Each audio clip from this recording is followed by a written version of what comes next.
Welcome to 221B Baker Street by way of the Southgate Bridge. I am your host, Zachary, here, Sherlock Holmes fanatic, and with me, as always, is everyone's favorite regularly irregular Karen Vera. Hi, Zachary. I'm calling in from a new city this time. I moved to a different country since we last spoke.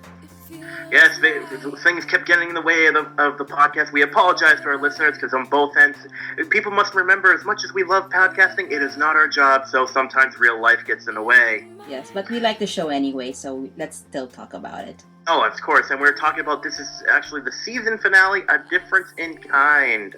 Yes, and it mystified me for a while what the title was about, but because we had to review the show just before we record, and I heard where the title comes from, it becomes quite interesting in the end. Indeed. Right off with we remember from last episode, the bomb they walked in on. Now, it's funny because they did something similar in the BBC Sherlock. Yes, you're right. I didn't remember that. That was season 1 of BBC Sherlock, where... I think it was... Yeah, by the pool? 3, actually. 3? Oh... Because remember, they do it a little differently. It's like bursts of 3. Yes, but the end of the episode 3, season 1, were by the pool, right? Is that what you're referring to? No, it was on a train.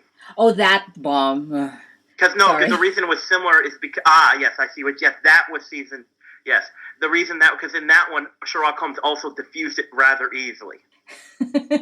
Yes. Now I was a little skeptical about in the BBC Sherlock that a bomber would put an off switch. That's not in real life. This is why the Sherlock of the BBC has frustrated me. And as a Sherlock fan, might even be more frustrated than me because it's just bad storytelling, I bad think it is. writing.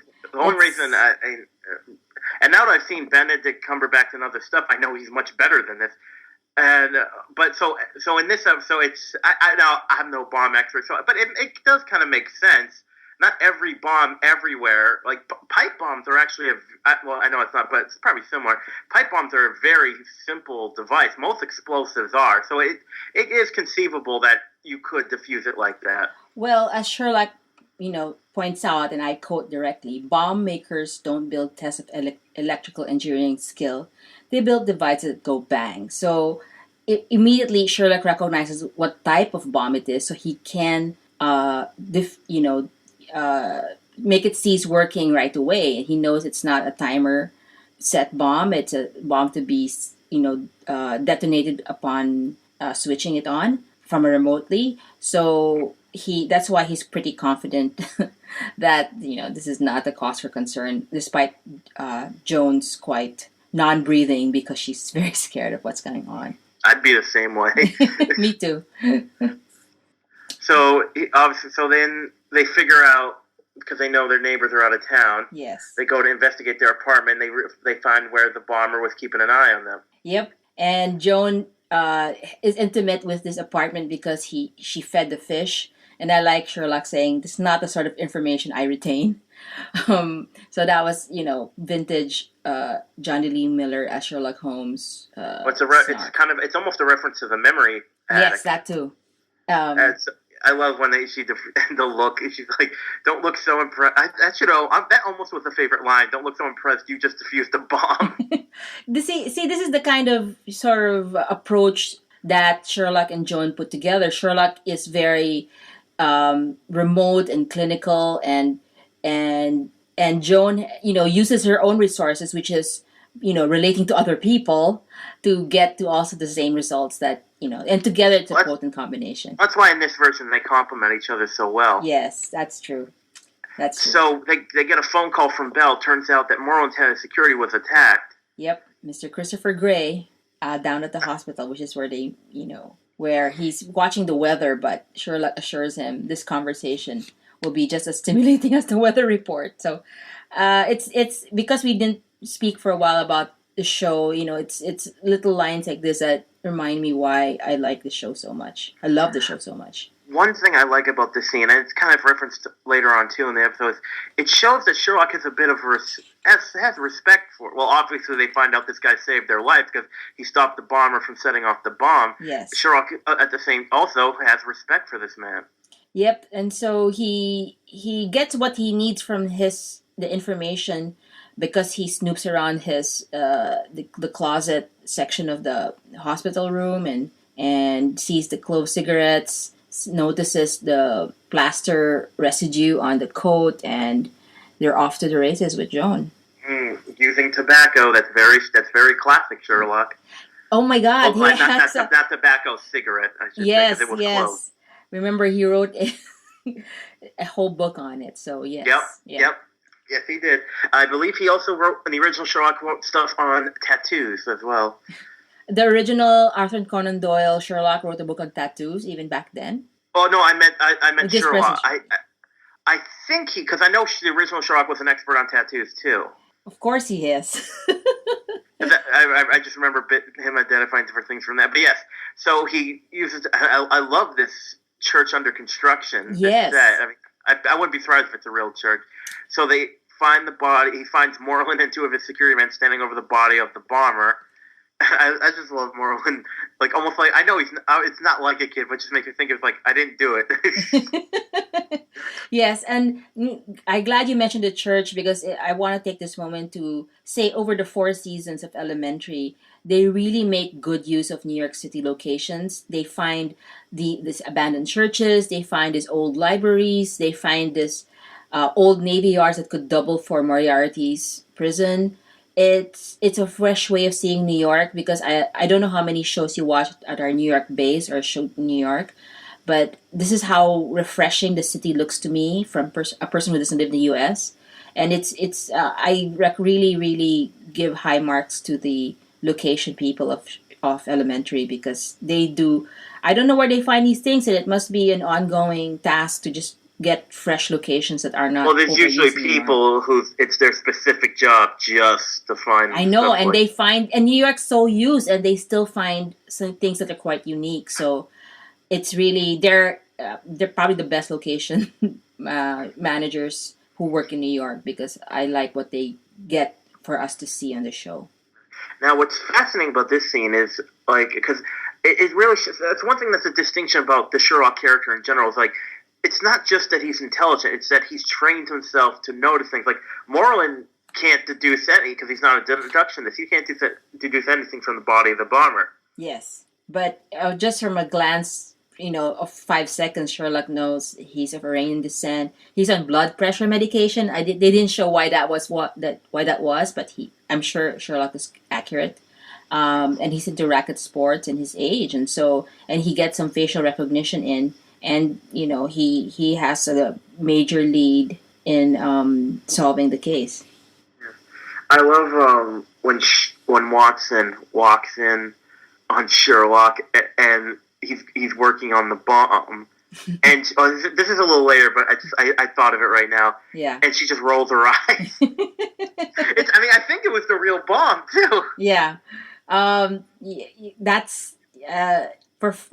now that this is the season finale, I mean, Joan, we have to assess. She's still sort of surprised by what Sherlock says and does, and at the same time, she's not that surprised anymore, because she knows him very well, and that's the kind of character build up over 4 years that is just paying off for us who watch the show. So they realize that the bomber actually works for a diplomat, and it turns out, for the Iranian government, it's also a woman. So as we know, if someone's high-ranking, an official in the Iranian government, and a woman, that is someone you don't want to underestimate. Yes, and it's a very unusual connection that they find. So yes, you're right. They don't.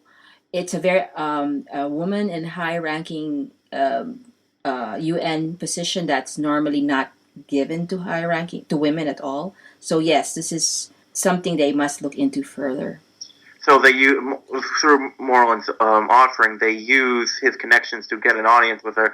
I just love John Noble when he's, "I'm afraid you are misled."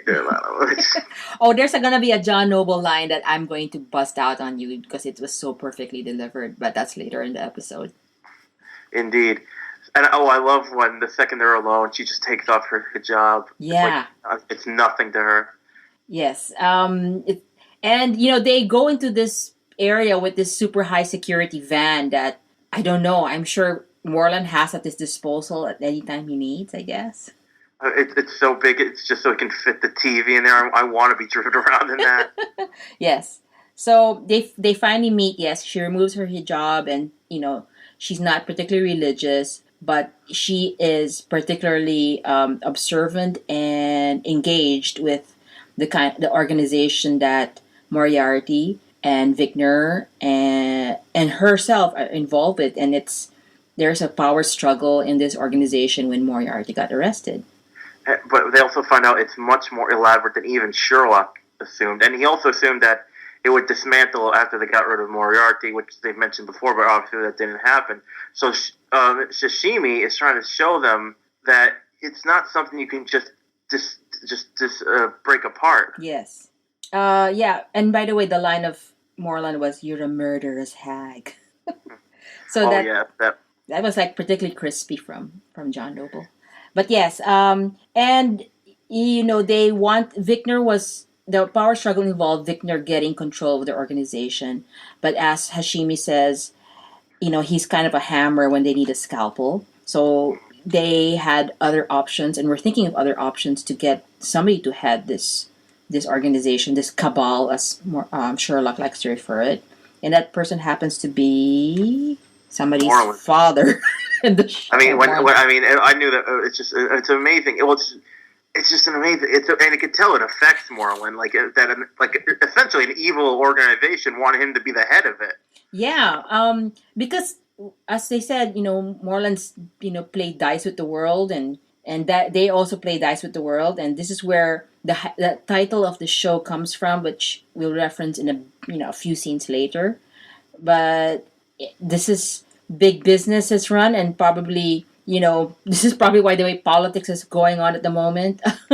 Probably some kind of nefarious organizations putting people in the limelight, and we're all paying the price. But I digress from our episode discussion. So we also find out through this the real reason because we find out Moreland was indeed the target. Sabine was just collateral damage. But it turns out, and I knew it wasn't Moriarty when we were talking about, because Moriarty, if she wanted Moreland dead, he would have been dead. And that actually could go through what they're talking about, using a hammer to a scalpel. But we found that the real reason is Vigner saw Moreland as competition, because even after he took control, there were people who wanted Moreland in charge. Yes, and so I think this is how Moreland gets tangled up in this, because Yashemi set up to frame Vigner, and this brought out Moreland out of the woodwork, and basically says, what do you think? You think you can still join us? And I like that Yashemi refers to it as an art. Do you see the art in what we do? And this is also, I remember Moriarty, that's also how she refers to her work as art, and she calls Sherlock art itself. And it's an interesting sort of perspective on what they feel. This is big business, big money, but they feel it's an artful thing. So it's a nice bit of writing from the elementary writers. And we cannot forget the classic Sherlock art in the blood. Yes. So this whole art framework for a lot of the intelligent work, but at the same time quite some criminal activities. It's a good callback, and it's really deep writing. So well done, show. So they decide they're gonna frame Vigner for one of the crimes by one of the Dante people, and we also get a nice little line from Watson giving the criminals funny names. Psycho Cinco. Yes, and it's funny because Sherlock, it's obvious he doesn't like having to frame Vigner, but it's definitely a greater good situation. And Watson, again, doesn't really fight him on it. No. It's referred to later on. This is desperate times that Sherlock will actually, refer to it as specifically as that. And this is where the framing a person for a crime just to get a result. This is where the title of the episode comes from in the end, because the line is, it's a difference of kind, not of degree, because Moreland, as Sherlock says directly, that he was dealing in a lot of negotiations that death could be an outcome. But for Vigner / Moriarty's organization, They pursue death as a business deal, and that's the difference in kind that Sherlock is considering what actions he's about to do. Indeed. So, and they make sure to also send someone that's already, like, that's never going to get out of prison, so they're not usurping justice. And they actually find a throwback to one of the Dante people. Yeah, that old taxidermist guy. Yep. And I find this interesting because this is very Sherlockian, because the reason he got, I mean, if the police had just realized that the evidence found connected to a taxidermist, Tetch would have been in prison. Well, they needed Sherlock to kind of connect the dots, I guess. Exactly. That. It's just, again, a different way of thinking. So yes. they pick their crime to frame Victor, but that's just step one. And then I love Watson showing up to his class. Yes. Again, talk about location. The location for the university is suitably old world, and I believe it's an old university in New York. And yes, he turns around, and the phone call is just really kind of a red herring to get Victor to touch the phone, basically. And something I can just say Moriarty would not have fallen for.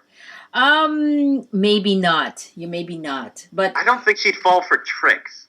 Not like that, at least. But it's such an innocuous moment where, the phone's ringing. Can you take this call? Yeah. You have to answer a ringing phone. Yeah. So maybe not. I mean, it's so offhand. I know. But you're right. I mean, maybe Mara's that kind of evil genius, and she would have seen through it. We'll know. Sherlock himself removed at the very beginning of the episode when he detonated the water bottle bomb. He didn't have any gloves on. It's like, oh, Sherlock, put on the gloves. It might be fingerprints on it, but that's another little bit of plot that didn't really matter ultimately. But yeah, so sometimes you're all too human and just go ahead and do things, and sometimes you're super genius. Indeed. So we have this great little. We get Tony Curran and John Noble. It's funny because there's so much because they probably never even really talk to each other. If I'm right, they were never even in the same scene together. But still, it's two really good actors. Yes. Playing off each other's personalities. And I also just a little callback when they were in that super duper van that Moriarty owned on their way to Yosemite, and Moreland asks what this Victor is kind of like, and Sherlock actually says, he reminds me of Great Uncle Willard. So, I don't know, there's some random thing that... As a younger man. Yes, that cracked me up. But anyway, back to the present scene. Yes. We have John Noble and Tony Curran meeting, and this is where, the high stakes of the episode really come to fore. Definitely. And so they have their conversation, and they say that the only thing that Victor says the only thing that can stop the war is Moreland's death, and then we find out later about the fingerprints. Yes. And we actually have. I alluded to this before. Moreland, like I said, Moreland always saw himself as like neutral, like not good nor evil. But when an organization like Moriarty's wants you to head it, that shook him. It really did. Yes, Sherlock says you don't have the stuff to be an evil mastermind, and Sherlock that's a compliment. Yeah, and considering how much Sherlock, talks smack about Moreland all the time, he's evil, but he's apparently not evil enough. So that's an interesting turn in perception of what Sherlock thinks of his father. Indeed. So Watson goes to the FBI, and they're investigating. They were going to arrest Victor, but obviously, Victor's not surprising. The organization's people in the FBI, so he got a tip-off and ran. Yep, and they mentioned that he's an old friend. Of course, I just haven't seen the episode in I'm not sure if he was in one because they've done this before this season. Well, they'll reference a case that wasn't in the show. Okay. Well, I'm not sure. I didn't double check myself, but I'm just in case. Yeah, but the actor looks familiar though, so I said maybe I was thinking of going to look back, but I didn't get the chance to. But let's just assume that that he has worked with Sherlock and Joan before. And what's interesting, when Sherlock goes to see Moreland later on, Moreland is dressed like he's just in a shirt. Oh my God, you noticed that too? I totally wrote that down. I said Moreland just in his shirt, which is a strange. I'm sure there's some kind of subtext for, Moreland in a different light perhaps more vulnerable, perhaps in a Exactly. lesser position of power, because Sherlock is dressed full on Sherlock uniform. So that's a it. I guess it is that noticeable because it's not meant to be noticed, but the two of us did notice it. So it's a strange observation and quite interesting. And I love there's even mentioned like why not involve the police because Sherlock does not want to involve Gregson in something illegal. He respects Yes. him too much. Yes. So that's really that's why that's why there's no Gregson in this episode. Gosh, but we'll see him next season, I guess. Well, hopefully they make up for that in the season premiere. So, which I cannot wait for. Moreland makes a call. Now we found out later it might not be to who we think that he Yep. wants to make a deal. So Sherlock and Joan are talking about the ramifications of what they're doing, what they want to do, and good and all that stuff. So after that, Yes. the head of Moreland's head of security says, and I love like the guy gets like it was like what $10 million just for him. 10 billion And pounds sterling, so that's a lot. Oh, that's more. well at the moment. Maybe oh you got this pre-Brexit, but back then he yeah, was set. Brexit, so it's okay. What's I now find interesting about this scene, you can honestly tell. Obviously, it's great, but the fact that he has $10 million now, or 10 million pounds, wherever it works out, it doesn't even. He says, "I don't care." Yeah. Like the loyalty Moreland inspires is amazing. Yes. He's been good to him, good to his family. He wants him and the men who worked under the team, they're also like mystified that Moreland would let them go because I guess they felt all of them felt loyal to Moreland. So we only have Sherlock's perception of what Moreland is like, and I'm sure Moreland's fantastic to his immediate staff and Well, he does seem like the type that rewards success and rewards people who get the job done. Yeah. So that's again another fascinating side to Moreland that we're rewarded with after 4 years of build up. So it's a fascinating turn. I'm glad John Noble joined the cast for this season, and it enriched what Sherlock is going through and Joan, and we'll talk about it a little bit later when we come to our general thoughts on the episode. Yes. So we see that Moreland's meeting with Victor, and also Sherlock and Watson are also worried that they can't get any information from anyone, so they don't know what's happening. Then they get a call from the FBI. Now, I'm usually really good at guessing stuff. I had no idea what we were going to find in that warehouse. I agree. I mean, I remember watching it when it aired last May, and then now, and even on the rewatch, I was like, wait, who, what body, what is going on in this building? And so you say you were in suspense, you did not guess it? Well, I knew it. Obviously, it had to be Moreland or Victor, but again, there was no way to guess who it was before we actually saw that it was indeed Victor. Yeah, I was worried for a while that will we have to watch Sherlock more and his father because Johnny Lee Miller's going to act the heck out of that, but I don't want to see that kind of sadness in the show. So, it seems Victor has met it then, and it turns out that the person Moreland had called was Sashimi, yes, and that he made a deal to take over an organization, but the twist is...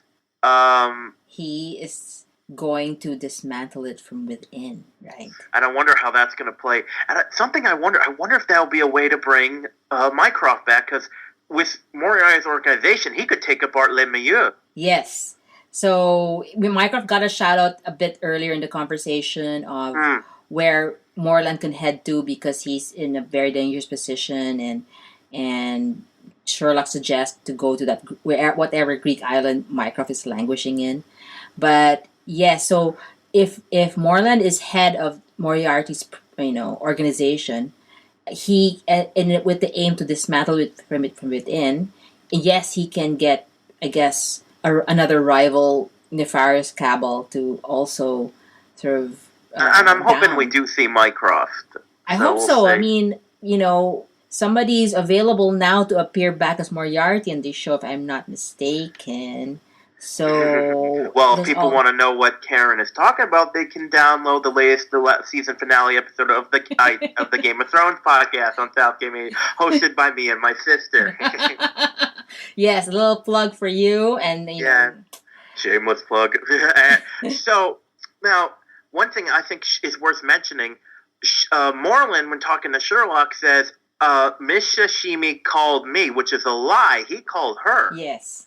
Like I think there was two calls, right? First, between everything, she called him to reoffer, which could be true or not well, true. I don't think we saw that. We didn't see it. It didn't wasn't shown. And then we see Morland calling her after getting the lowdown on Victor from in his shirt from Sherlock. So, but nevertheless, he is now committed to being part of this organization. I mean, I wonder if we'll get any play out for that next season. But I guess we'll just wait and see. Although, really, so he's talking about what his plans are, but then he's saying how he needs to distance himself, that Sherlock needs to distance himself from Watson. But if you really listen, he's still putting Sherlock down. Yes, exactly. The observation I wanted to bring up for this episode is first, I went, wow, Moreland really loves Sherlock because in the end, despite all this, turmoil between them, he loves Sherlock because he's, volunteering kind of to be part of this organization so he can dismantle it. And then in the end, scratch that, Moreland doesn't love Sherlock at all because no, wait. If I may disagree too, I believe he does love Sherlock, but Moreland's still a prick. Okay, maybe he still underneath it all loves it, but yes, he is still testy with his own son, for lack of a better term.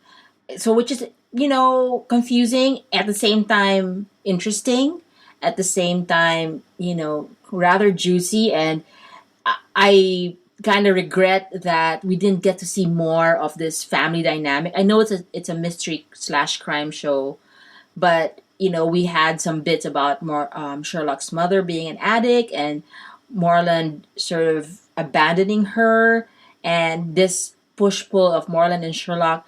I know John Noble, spoiler, is not gonna be really part of season 5, but I want more of it, and I want to see. And they set it up so well, so it's a shame if you never get to see how that plays out in future seasons of Elementary. Maybe it will, but I wish we had seen it because they've been teasing us long enough, and it's already been 4 years. So, so that is still a gem we have in the show to sort of figure out, and it's something unresolved that hopefully we'll get something out of later. So from there we go to see one more on sale, which he apparently gave to Cheryl. Can I just say, can I get the friend that says, hey, you want this amazing apartment? I know.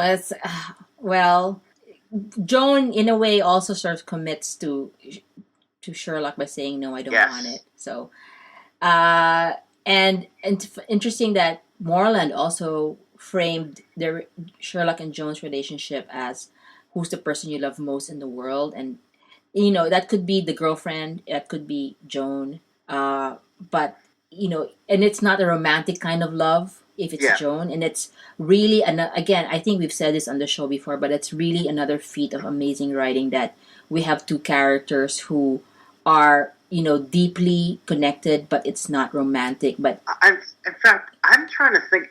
I don't think there's if they are, it's very few. There are like no shows where the main characters are man and woman, absolutely no something sexual between them all, but they are close. Yes, in a very substantial way. Yes. So I don't think it can be said enough how amazing that kind of achievement is in terms of television and writing. So this is why I guess I keep watching this show all the time, and why BBC Sherlock. Sorry, we keep dissing this show on this podcast, but it's so superficial and frustrating that even with the promise of Benedict Cumberbatch, it's just it's going in terrible direction. So I stopped watching after season 3 killed the whole. I still liked it after season 2. Season 3 killed it for me. Yeah, it was that's it was where ridiculous. I turned as well. Yes, But back to the achievement Yes. that is Yes. elementary. Yes. Exactly. Now what I like is this is almost a throwback to, well, we found out later that it wasn't Sherlock's father at all, but that Jones telling Sherlock that, like, it's bull what your father said, that you're Yeah. not your father. It reminds me of when Mycroft, we found out later, was a lie, that he said your father wants you to come home, he'll call off your money. We found out later that never happened, but when they thought it was real, Joan was like, screw him. Oh my God, the Holmes family. It's Da, amazing. da, da, da. But and also we get this great moment between them, and also we get Joan trying to set Marcus up with her sister. Okay, I know that's just, I don't know if that's a throwaway comic line I or well, something that's going to happen, because I know friends who don't like Lynn and some friends who love Lynn. So I don't know I don't quite remember how we ended our conversation in that episode a little well, bit. for me, I want to see I want to see where they go with her. Okay, fair enough. Yeah. I want to see where they go with her too, but the way she sort of inserted Yeah. herself using Mycroft was really, really a turn off for some people, so I suppose. Yeah, I can understand that completely. Yeah. It's funny if it does do that with Marcus and her. They can double Sherlock. I'm hoping they flesh her out next season. And one thing I would really like, because who knows how many seasons this show has left, but I really hope they don't break them up, because there's this weird misconception Yeah. in a lot of shows that you can't have your main character in a committed relationship.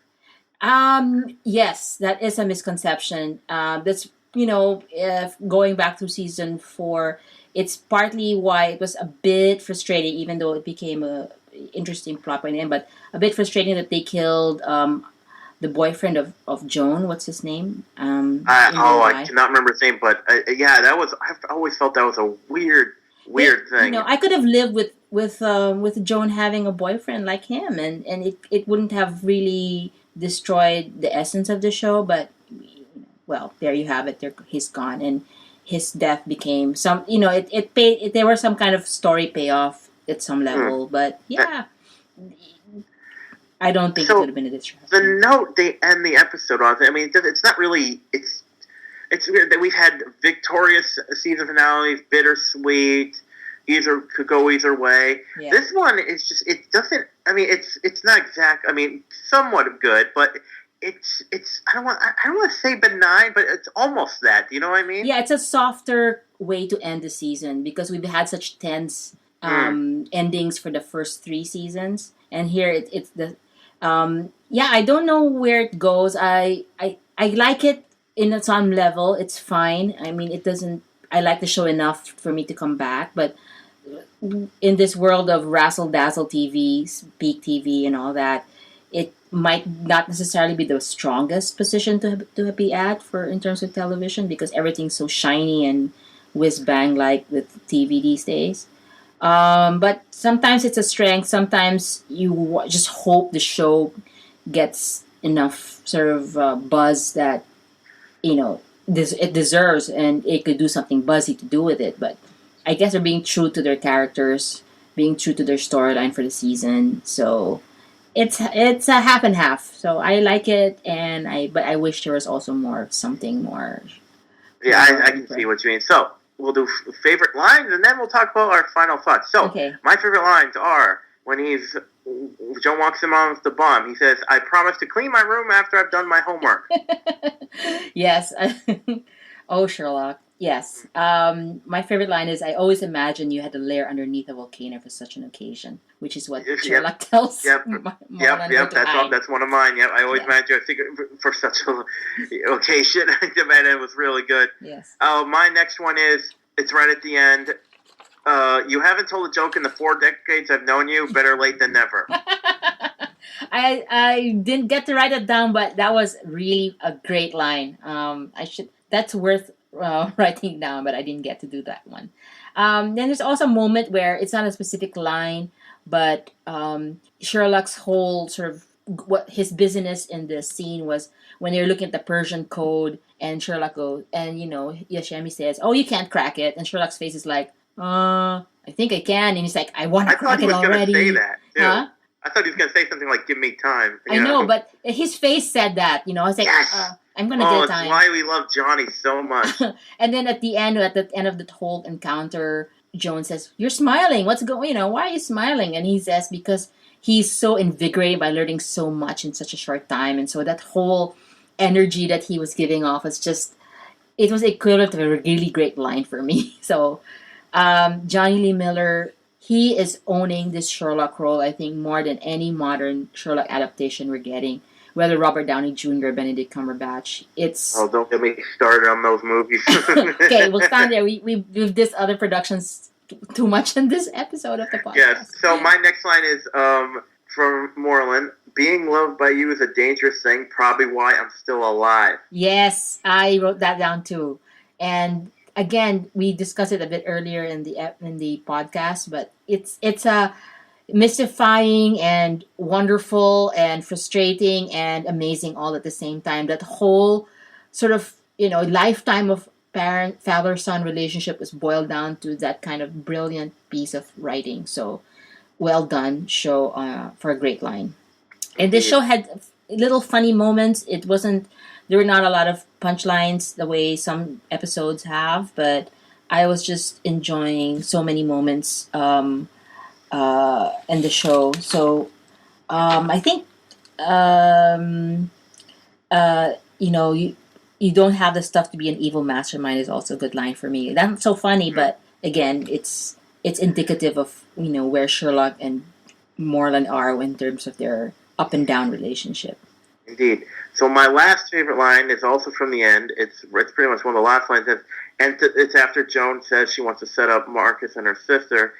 She says, and then Sherlock says, and to think that my father thought it was that I was the greatest threat to our circle of friends. Oh, you know what? I didn't get how extra funny it was till you just shared it right now. I don't have any more lines, but that one wins the lines. So what are your final thoughts? Final thoughts on this episode and this season? Again, we mentioned how it was a more subtle ending to the season, and it's good and bad. Overall, this season had the promise of John Noble as Moreland, and we got a lot, in the nuances and not so much explicit seen in the episodes of the season 4. Which is a bit frustrating because I just enjoy these actors so much, and they would kill any scene given to them that referred to their relationship. There were some really fantastic episodes. I liked Mistaken, which was the one about that con artist who's a teenager but not a teenager. That was just A+ episode of the season, and it should, if there was any justice in this world, be listed as one of the best episodes in the TV year. And we don't know where we are in terms of maybe Moriarty coming back, hopefully next season. That would be just what the show, that kind of sort of non-subtle show storytelling that we need for the show, because it sometimes honestly gets lost in a lot of the TV discussion by the media. So and Johnny Lee Miller is just deepening and deepening and deepening the way he is understanding how Sherlock is as a character. So, and then seeing him lately, some Train Spotting teasers came out, and we just realized, oh my God, 20 years ago he was, sick boy, and now he's like so mature and an amazing actor. I think. Sadly, I mean, there's some criticism that Lucy Liu is not as strong as an actor as Johnny Lee Miller. I think it's because John Lee Miller has just more to work with in the show. So maybe next year, Lucy Liu, despite the great strides she's made as a character, she gets scenes that also show off the nuances that she can pull off. So overall, it's been wonderful. And this is the first season we got to discuss on the podcast with you. So thank you for that, Zach. No, it's not. It's definitely nice to bring you on. So for me, yes, it was a very good, like Marlon. Because from the beginning of this podcast, even other co-hosts, we've all said, who could possibly pay? And it's funny, nobody's, not even me, said John Noble, but he's so perfect. Yes. So, and I was there was a lot of good episodes. The ones you said, and there was none. I don't think there was really any that there's probably a few I'd only watch once, but none that I dislike. So it really makes me excited. I'm really glad they got another season's coming up. I'm really happy to see where it's gonna go. This is a show I will watch until they stop airing it. Agreed on both. There's no weak episodes really, and watching it till the show. We have it on the air, 100%. All right. I think that's everything I want to say. Is that everything for you?